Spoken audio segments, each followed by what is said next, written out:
Coucou tout le monde, j'espère que vous allez bien. Aujourd'hui, je partage avec vous une autre façon de faire du fouti à la guinéenne. J'espère que vous allez aimer la recette. Je vous laisse regarder les ingrédients et on commence. Pour cette recette, on va utiliser du maro barabara, donc qui est du riz du pays en Guinée. On va bien laver le riz jusqu'à ce que l'eau devienne claire. Et ensuite, on va passer à la seconde étape qui consiste à retirer tous les cailloux ou les saletés qui peuvent se retrouver dans le riz du pays. Donc, on appelle ce processus yemagol. Donc voilà, on a bien lavé le riz. Maintenant, on va passer au yemagol. On va répéter ce processus-là jusqu'à ce que tout le riz soit transposé dans le contenant en plastique. Et à la fin, on verra que tous les cailloux qui étaient au fond de la calebasse vont apparaître. Il faut toujours s'assurer de ne pas laisser les cailloux dans le riz parce que sinon ça va être difficile à manger. C'est le seul inconvénient avec le riz du pays. Il faut prendre son temps avec cette étape et s'assurer d'avoir retiré tous les cailloux. Donc ici on en avait un peu, on les a jetés, on a rincé le riz une dernière fois et c'était prêt pour la cuisson. Vous pouvez remplacer le riz du pays par du riz étuvé ou n'importe quel autre riz que vous aimez.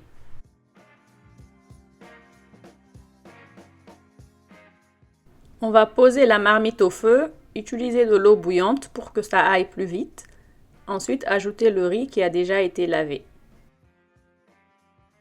On remue bien, on couvre et on laisse cuire. Vous pouvez aussi ajouter du sel avant de continuer la cuisson. Maintenant, on va passer au poisson séché bonga. On va bien piler jusqu'à obtenir de la poudre et réserver pour plus tard.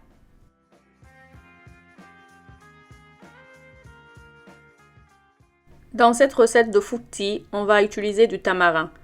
Donc ici, on va bien laver le tamarin et ensuite couvrir d'eau chaude et laisser tremper pendant un moment. Maintenant, on va passer aux légumes. On va retirer les têtes des gombos, des aubergines africaines et des piments. Ensuite, on va éplucher l'oignon, les aubergines qu'on va découper en morceaux après.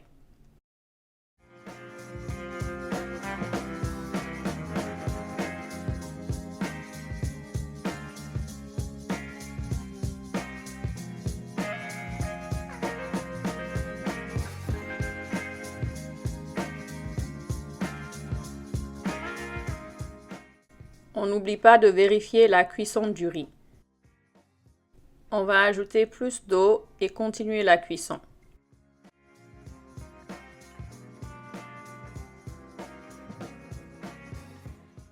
Ici, le riz est quasi prêt, donc on va baisser le feu, donc retirer quelques charbons et continuer la cuisson à feu doux.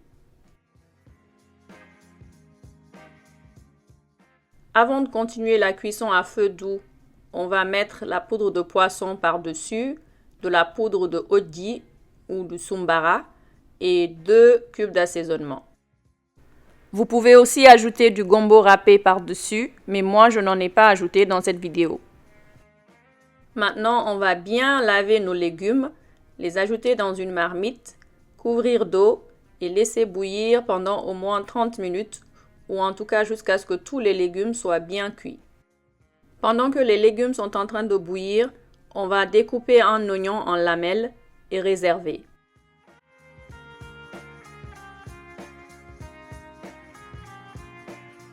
Ensuite, on va vérifier la cuisson du riz. Ici, le riz est prêt.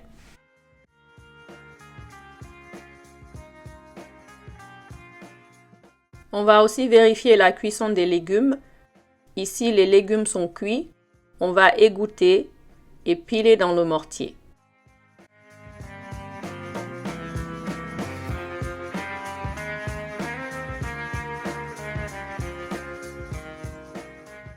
On va piler jusqu'à obtenir la consistance désirée. Donc ça va dépendre de vous, vous pouvez piler encore plus. On appelle ceci le boté. Maintenant, on va chauffer de l'huile.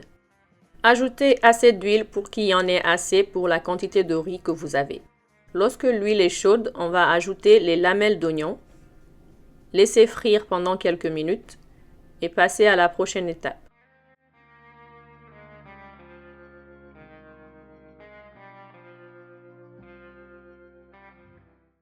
Maintenant, on va ajouter le bottet, bien mélanger et laisser frire pendant quelques minutes.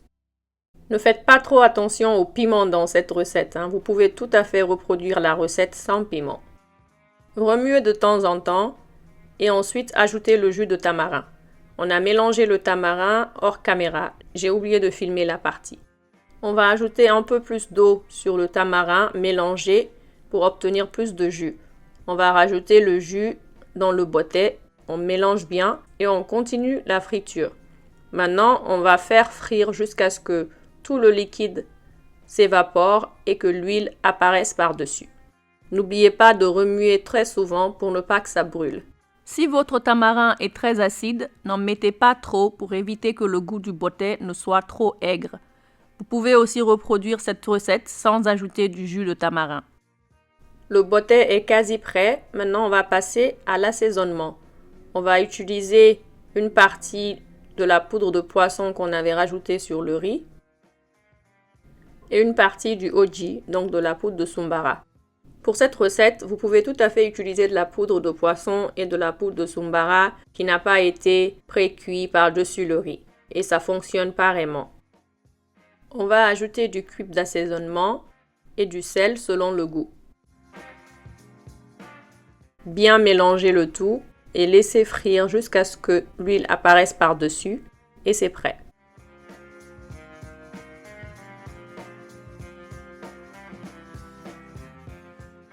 Voilà, notre bottet est prêt. Vous voyez, l'huile apparaît par-dessus.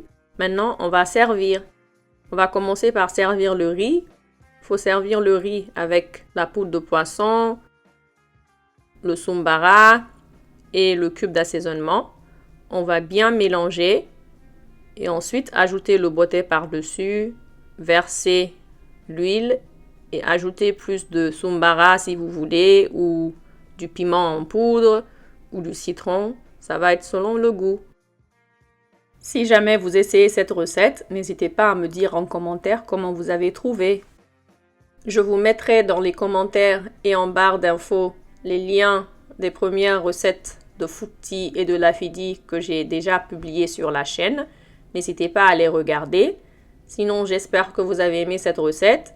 Si vous avez aimé, n'hésitez pas à liker, à commenter, à vous abonner et à partager autour de vous. Merci d'avoir regardé la vidéo. Je vous dis à bientôt.